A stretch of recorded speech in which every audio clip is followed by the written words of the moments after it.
Hello प्यारे बच्चों, good evening. How are you? I hope you will be fine and okay. I am also fine and okay. I welcome you in SSP academy. आज मैं कक्षा 10 की विद्यार्थी जो UP board का examination देने जा रहे हैं, बहुत ध्यान से समझिएगा। आज उनके लिए मैं जनरल इंस्ट्रक्शन यानी जो सामान्य सुझाव होता है उसको मैं बताऊंगा और विधि के साथ बताऊंगा।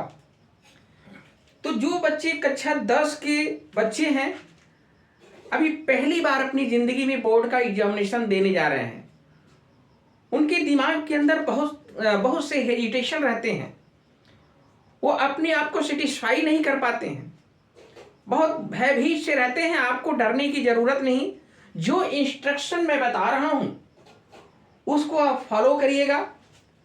जो भी आपको कॉपी मिलेगी, जो भी आपको OMR शीट मिलेगा, तो सबसे पहले OMR शीट को बहुत ही ध्यान से, बहुत ही शांत मन से उसको भरने की कोशिश करिएगा, क्योंकि OMR शीट में आपकी एक छोटी सी गलती आपका 1 नंबर काट लेगा। तो पेपर आपका जो 70 नंबर होता है, 70 नंबर, क्योंकि 30 तो आपके बोर्ड के पास, आपके विद्यालय के पास होते हैं 100 में से, 70 में से जो 20 नंबर होते हैं, वो 20 नंबर OMR शीट के आंसरिंग करने से आपको मिलेंगे। यानी एक तरह से गणित की तरह उसमें नंबर मिलते हैं, सही तो सही, गलत तो गलत। एक तरह से कंप्यूटराइज कॉपी होती है, उसमें जरा सी गलती आपके नंबर खत्म हो जाएंगे, कट जाएंगे आपके नंबर। तो इस पर ध्यान देना है आपको। तो OMR शीट पर पहले हम चर्चा करेंगे।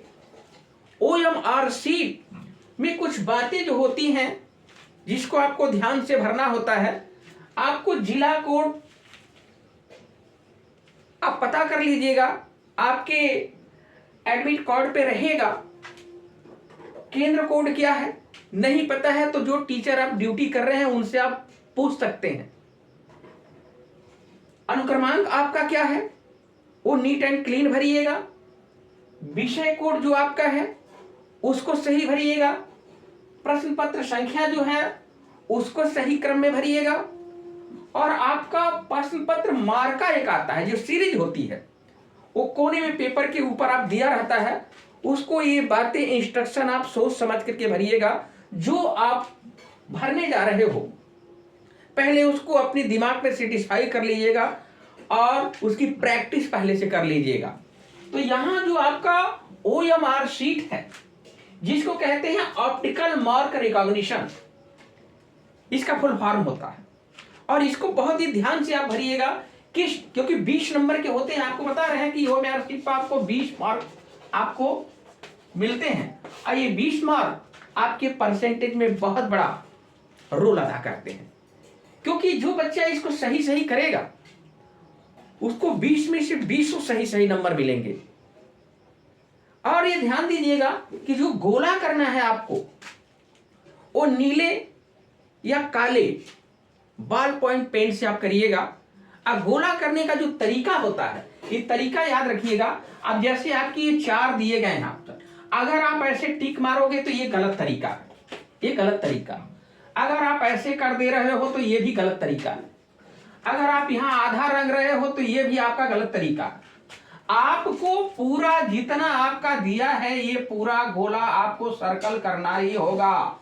ये पूरा आपको पूरा करना होगा। अगर ये पूरे तरीके से आपने नहीं किया तो ये आपका गलत तरीका, ये गलत तरीका, ये करेक्ट तरीका है। ठीक है, तो आपको ऐसे बॉल पॉइंट पेन से, चाहे वो नीली होगी या काली होगी, उससे आप भरिएगा। अब आपके 20 नंबर जो आते हैं वो कहां से प्रश्न आते हैं ये मैं आपको समझाने की कोशिश करूंगा। 20 नंबर जो आपके आते हैं वो आते कहां से हैं। पहला आपका अनसीन पैसेज आता है। और ये याद रखिए, सभी नंबर 20 क्वेश्चन होते हैं, सभी एक एक नंबर के होते हैं। ये अनसीन पैसेज जिसको अपठित गद्यांश कहते हैं। ये अपठित गद्यांश जिसको आप पढ़ते हो और उसका उत्तर उसी पैसेज में मिलता है। इसमें आपके कोई मीनिंग भी पूछ सकता है। तीसरे नंबर पर 2 क्वेश्चन आते हैं, ऑप्शन आपके सामने रहेंगे, 4 ऑप्शन रहेंगे और चारों ऑप्शन में से आपको जो करेक्ट होगा वही करेक्ट आप भरिएगा, ये ध्यान दीजिएगा। तो 1 से 3 क्वेश्चन जो आपका आएगा, क्या मैं समझा रहा हूं, OMR शीट की बात मैं बता रहा हूं, 1 से 3 तक वो अनसीन पैसेज से आएगा और जो उत्तर विकल्प आपको सही लगेगा, इसको मल्टीपल चॉइस क्वेश्चन कहते हैं, जो आपको सही लगेगा, क्या सही होगा, और एक बार आपने रंग दिया तो फिर दोबारा उसको खरोचने की या मिटाने की कोशिश मत करिएगा, वो बेकार हो जाएगा, कट जाएगा नंबर। ठीक है, तो 1 2 3 ये अनसीन पैसेज से आपके प्रश्न किए जाएंगे। OMR शीट की बात मैं कर रहा हूं, अभी रीडिंग क्वेश्चन की बात मैं नहीं कर रहा हूं। तो ये 3 नंबर आपको मिलेंगे इस पर।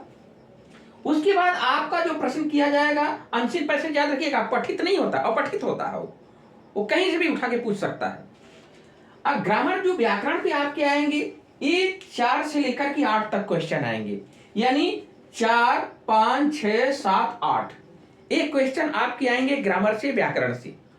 वो नरेशन भी हो सकता है, वो पैसिव भी हो सकता है, प्रीपोजिशन भी हो सकता है, पंक्चुएशन हो सकता है, या कोई मिस स्पेल्ड मीनिंग चार्ट आ जाएगा, कोई मीनिंग गलत है वो पूछ देगा, या कौन सा करेक्ट है ये पूछ देगा।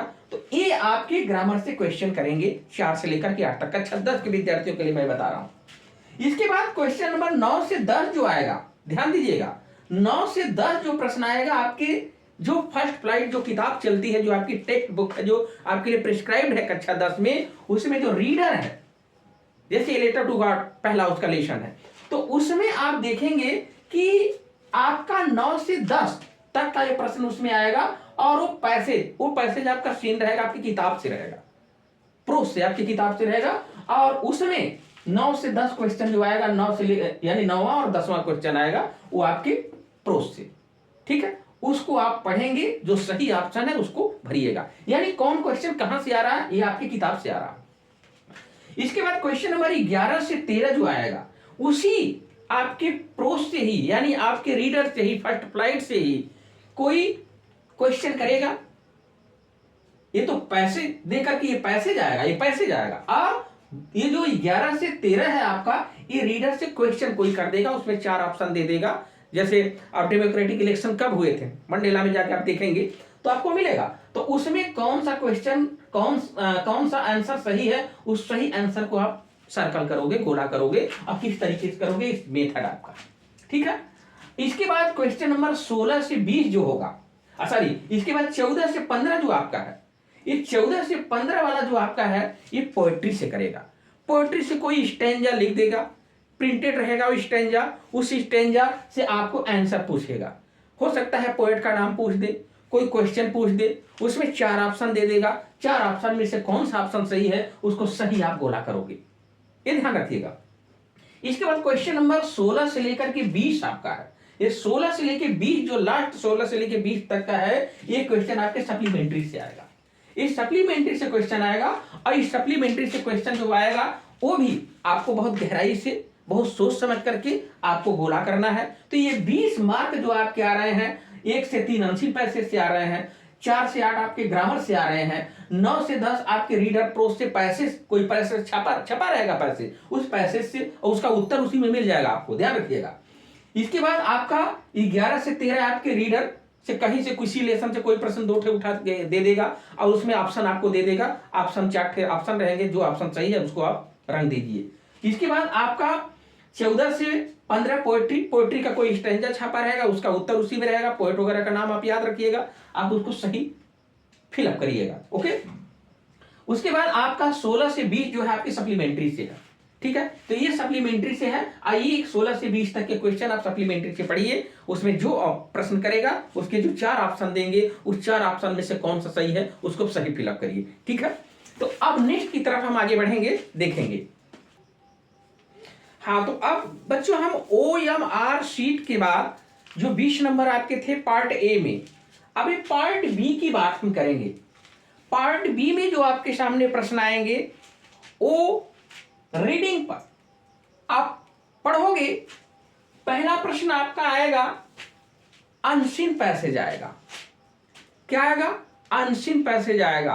अनसीन पैसेज यहां आपको लिखना है, यहां गोला नहीं करना है, ठीक है, लिखना है आपको। ये 50 नंबर जो आपको, जो 20 नंबर हो तो उसमें तो आपको गोला करना ऑप्शनल रहेगा। ये 50 नंबर जो आपका ये आ रहा है, यहां आपको कलम चलेगी आपकी, लिखोगे आप, कॉपी पे लिखोगे, आपको कॉपी मिलेगी, लिखेंगे उस पर। अनसीन पैसेज आएगा पहला। अब कोई भी बच्चा अनसीन पैसेज जो छोड़ेगा वो घाटे में जाएगा। अनसीन पैसेज छोड़ने वाला बच्चे का नुकसान होता है। तो अनसीन पैसेज को आप पढ़िए, ध्यान से पढ़िए, समझने की कोशिश करिए। उसमें आपको 7 क्वेश्चन मिलेंगे, सॉरी 7 नंबर मिलेंगे, क्षमा करिएगा। ये आपको 7 नंबर मिलेंगे। इस पर 2 2 2 और एक आपका आ जाएगा कोई मीनिंग पर पूछ देगा। तो 7 मार्क याद रखो, 7 नंबर आपको मिलने वाले हैं अनसीन पैसेज पर। तो छोड़ने की कोशिश मत करिएगा। 2 नंबर का आएगा, फिर 2 नंबर का आएगा, 2 नंबर का आएगा, 6 हो गए, और एक कोई मीनिंग पूछ देता है। तो ये आप ध्यान रखिएगा, ये 7 नंबर आपको मिलने वाले हैं अनसीन पैसेज से, अपठित गद्यांश से, जो कहीं से भी उठा के पूछ सकता है, आपकी किताब का नहीं रहेगा, आपके टेक्स्ट बुक का नहीं रहेगा। प्रैक्टिस करिएगा। क्वेश्चन नंबर 2 जो पूछेगा, क्वेश्चन नंबर 2 आपकी राइटिंग आ जाएगी। राइटिंग भी याद रखिएगा, लेटर भी आता है, एप्लीकेशन भी आता है। जो आपको अच्छे से आ रहा, लेटर आ रहा अच्छे से, तो वही लिख दो। एक ही लिखना है, बच्चे डबल लिख देते हैं ना, समझते नहीं है बात को भाई। उसमें और करके लिखा रहेगा। आप लेटर लिखो और एप्लीकेशन लिखो। तो चाहे लेटर लिखिएगा चाहे एप्लीकेशन, एक ही लिखिएगा। ये 4 नंबर आपको मिलने वाले हैं इस पर। तो जो आपको फ्रेम होता है, जो एक नमूना होता है, मैं बता चुका हूं, उसको देख लीजिएगा, ठीक है, मैं वीडियो उसके लिए बना चुका हूं। इसके बाद आपका आएगा रिपोर्ट, या रिपोर्ट राइटिंग या आर्टिकल राइटिंग आएगा। इसमें भी आपको ध्यान देना है, एक ही करना है, या तो रिपोर्ट राइटिंग करो या तो फिर आर्टिकल लिखो। लेकिन आर्टिकल लिखोगे तो ध्यान दीजिएगा, उसके नीचे आपका कुछ हेडिंग दिए रहते हैं, उसी हेडिंग के तहत आपको लिखना होता है, ये गलती मत करिएगा। तो जो आर्टिकल अगर लिखने जा रहे हैं तो उसके नीचे इंट्रोडक्शन वगैरह या कुछ हेडिंग रहेगा, वो आपके पेपर में छपा रहेगा। तो उसी हेडिंग को डालिएगा, उसी आधार पर आपको लिखना है। और याद रखिएगा, आपको 80 से 100 वर्ड, हो सकता है कुछ कम बेसी हो जाते हैं, ऐसी बात नहीं है, लेकिन एक मानक बोर्ड ने बना दिया कि 100 से लेकर 80 से लेकर के 100 वर्ड्स के बीच में होना चाहिए। कम बेसी हो जाएगा, कोई काउंट नहीं करता है इतना। तो ये याद रखिएगा, या तो रिपोर्ट राइटिंग लिखो या आर्टिकल। लेकिन आर्टिकल लिखने जाओगे तो ध्यान रखिएगा, हेडिंग के अनुसार लिखिएगा, जो हेडिंग आपका दिया गया है। ये 6 नंबर आपको मिलने वाले हैं इस पर। इसके बाद आपके आ जाएगा ग्रामर पोर्शन पे आ जाएंगे। ग्रामर पोर्शन आपका यहां से शुरू हो जाता है। ये ग्रामर पोर्शन में नरेशन आपका एक आएगा जो 2 नंबर का आएगा। इसके बाद पैसिव बनाने के लिए आएगा 2 नंबर का, बता चुके हैं सब सारे नियम हम। इसके बाद पंक्चुएशन, जो चिन्ह लगाना है, सही सही, कहाँ छोटे में कहाँ बड़े में, ये सारी चीज करना है, आपको 2 नंबर मिलने वाले हैं। ट्रांसलेशन, आपको एक स्टोरी टाइप का ट्रांसलेशन आ जाएगा, ठीक है, ये ट्रांसलेशन आप सही सही कर दो, आपको 4 नंबर मिलने वाले हैं, ठीक है। तो घबराइएगा मत, जो आपको क्वेश्चन नंबर डालना है सही नंबर डालिए, उसमें नंबर आपका सही होना चाहिए। क्वेश्चन नंबर 1 है, ठीक है, तो 1 का आप क्या लिख रहे हो, क्वेश्चन नंबर 1 का ए है कि बी, क्या आप डाल रहे हो। इसमें आपका दिया रहता है कि अगर आपका मान लीजिए क्वेश्चन नंबर 1 आपने लिखा तो 1 का ए, क्वेश्चन नंबर यहाँ आ जाएगा ए बी सी, ठीक है, तो 1 का ए करना है कि बी लिख रहे हो कि सी लिख रहे हो। क्वेश्चन नंबर 1 का ए, क्वेश्चन नंबर 1 का बी, ये आप डालना मत भूलिएगा, ठीक है, क्योंकि टीचर पकड़ता है कि आप कहां से लिखे हो, कौन सा प्रश्न है, कौन सा उत्तर आप दिए हो, तो ये कन्फर्म हो जाता है। तो ये सब सावधानी से आप लिखिएगा। इसके बाद आप आओगे लिटरेचर में। आपकी जो किताब है जो प्रिस्क्राइब की गई है, उसमें 60 क्वेश्चन जो आपका आता है, 60 क्वेश्चन में जो आपका रीडर का है, जैसे ए लेटर टू गॉड का, ठीक है, तो आप उसमें से आपको देख लीजिएगा, इस 60 क्वेश्चन में 2 पार्ट, एक ए करेगा एक बी करेगा। ए में 2 क्वेश्चन होगा, ए में 2 क्वेश्चन होगा, आपको एक ही करना है, याद रखिएगा, दोनों नहीं करना, आर करके लिखा रहेगा वहां। तो ए में आपको 2 क्वेश्चन आ जाएंगे तो आपको एक करना है, ठीक है। बी में 2 क्वेश्चन आ रहा है तो दोनों में से, बी में से भी एक है करना। तो यानी 2 60 क्वेश्चन का आंसर आपको 3-3 नंबर का देना होता है। 4 क्वेश्चन 60 क्वेश्चन 4 ठे आते हैं, ए में 2 ठे आता है, तो ए में जो 2 ठे आया है तो एक ही करना है उसमें से, बी में 2 प्रश्न आया है तो आपको एक ही करना है। तो 2 क्वेश्चन का आप जवाब दोगे 30 से 40 वर्ड में, आपको 3 नंबर ए पे मिल जाएगा, 3 नंबर बी पे मिल जाएगा, 6 नंबर आपका हो गया। इसके बाद लॉन्ग क्वेश्चन आएगा उसी रीडर से यानी प्रोज से। तो ये लॉन्ग क्वेश्चन आएगा, ये लॉन्ग क्वेश्चन 2 आता है, ए और बी आता है, ठीक है। एक क्वेश्चन ए में रहेगा, एक क्वेश्चन बी में रहेगा। आपको एक ही क्वेश्चन करना है, जो आपको अच्छे से आ रहा है आप वही प्रश्न करो, ठीक है। तो ये आपका कितने का हो जाएगा, 4 नंबर का। इसके बाद आ जाओगे आप इस 60 क्वेश्चन आपका आता है इस 7वें नंबर पर। इस 60 क्वेश्चन आता है पोएट्री से, आपके याद रखिएगा। पोएट्री से एक 60 क्वेश्चन आता है या 4 लाइन पोयम। अक्सर बच्चे 4 लाइन पोयम लिखते हैं, ये मैं जानता हूं। तो 60 क्वेश्चन, अब आर करके इसमें आर रहेगा आपको, चाहे ये 60 क्वेश्चन लिखो पोएट्री का, चाहे 4 लाइन पोयम, तो 4 लाइन पोयम चॉइस कर लो कि 4 लाइन पोयम हमें लिखना है। तो 7वें में आप 4 लाइन पोयम कर दो, आपको 3 नंबर मिल जाएगा। इसके बाद आपका 8वां क्वेश्चन आओगे तो सेंट्रल आइडिया आपके पास होता है। सेंट्रल आइडिया आपकी पोयम की सेंट्रल आइडिया आपको लिखना होता है। तो ये सेंट्रल आइडिया आप लिखोगे, आपको 3 नंबर मिलेगा। किस क्वेश्चन पर, 8वें नंबर पर। फिर इसके बाद 9वां क्वेश्चन जो आता है, ये 9वां क्वेश्चन आपका कहां से आएगा, ध्यान रखिएगा, आप सप्लीमेंट्री में चले जाओगे। सप्लीमेंट्री से आएगा 60 क्वेश्चन आएगा ए और बी। एक क्वेश्चन ए में रहेगा, एक क्वेश्चन बी में रहेगा। तो आपको अब यहां क्या करना है कि ये कह रहा है कि ये 60 क्वेश्चन जो आपका है वो एक ही करना है, ए या बी में। यहां लिखा रहता है भाई, स्पष्ट लिखा रहता है कि answer any one of the following. तो आपको 2 क्वेश्चन देगा, ए सप्लीमेंट्री की बात करें, यहां देखिए प्रोज वाले में यहां आपको 2 देना है, लेकिन यहां सप्लीमेंट्री में आपको 60 क्वेश्चन 2 पूछेगा, एक ही लिखना है, ये ध्यान रखिएगा। तो एक क्वेश्चन यहां देना है, आपको 3 नंबर मिल जाएगा। उसके बाद उसी सप्लीमेंट्री से आपका लॉन्ग क्वेश्चन आएगा, लॉन्ग क्वेश्चन भी 2 आएगा, 2 में से आपको एक ही करना है 4 नंबर का। ये जो आपका 50 नंबर आपका जोड़ लीजिएगा, आपका 50 नंबर का ये मार्क यहाँ थ्योरी में आपको मिलेगा। तो बड़ी सावधानी से, बहुत घबराइएगा मत, परेशान। हाँ, एक चीज याद रखिए, सभी विषय के कितने क्वेश्चन आते हैं और कितने क्वेश्चन में ए बी कितने आते हैं, ये आपको जानकारी रखना। आप सिलेबस को समझो अपने, पहले नंबर पे क्या क्वेश्चन पूछता है, दूसरे नंबर पे क्या पूछता है, तीसरे नंबर पर क्या पूछता है। ये 20 नंबर का OMR शीट तो सभी विषय में रहेंगे, कोई दिक्कत नहीं, ठीक है। वो सब में रहेंगे, वो आपको करना ही है, फिक्स है, तो आपको करना है। आप 20 का 20 करोगे तो 20 का 20 आपको नंबर भी मिलेगा, ठीक है। लेकिन यहाँ जो थ्योरी आपकी आती है, इसमें जो लिटरेचर की बात मैं कर रहा हूँ, जो 50 नंबर का होता है, उसमें आपको लिखना होता है, हल करना होता है। तो ये सारी चीज आप अच्छी तरीके से समझ लो। ये क्वेश्चन नंबर का ए कर रहे हैं, कोई बी कर रहे हैं, ये आप साफ साफ लिखिएगा उस पर, ताकि जांचने वाला टीचर अच्छे से समझे और समझ पाए कि किस प्रश्न का उत्तर आप दिए हो। क्योंकि काफी गड़बड़ी करते हैं, प्रश्न नंबर ही डालने नहीं आता, तो प्रश्न नंबर 1 कायदे से डालिए, ए बी सी कौन सा उसका है, तो वो सब डाल के अच्छे से लिखिएगा। जिसमें ए बी दिया तो दी दिएगा, नहीं दिया तो सीधे लिखिएगा, ठीक है। अब इसमें 60 क्वेश्चन आप डालने जा रहे हो, तो 9वां का कौन लिख रहे हो, 9वां का बी लिख रहे हो कि 9वां का ए लिख रहे हो, ये जानकारी दो भाई उसमें ना, कि 9वां का ए लिख रहा हूं, 9वां का बी लिख रहा हूं, ठीक है। अब यहाँ 60 क्वेश्चन डालो, 5वें का ए में से आप 2 क्वेश्चन है तो 2 क्वेश्चन ए डाल दीजिए, फिर 5वें का ए, फिर 5वें का बी, ऐसे नंबर डाल, ताकि कंफ्यूजन ना हो टीचर को, ठीक है। तो इस तरीके से सजेशन को, मेरे जनरल क्वेश्चन को याद रखिएगा, पार्ट ए और पार्ट बी, ठीक है। तो thank you so much, good luck, bye bye.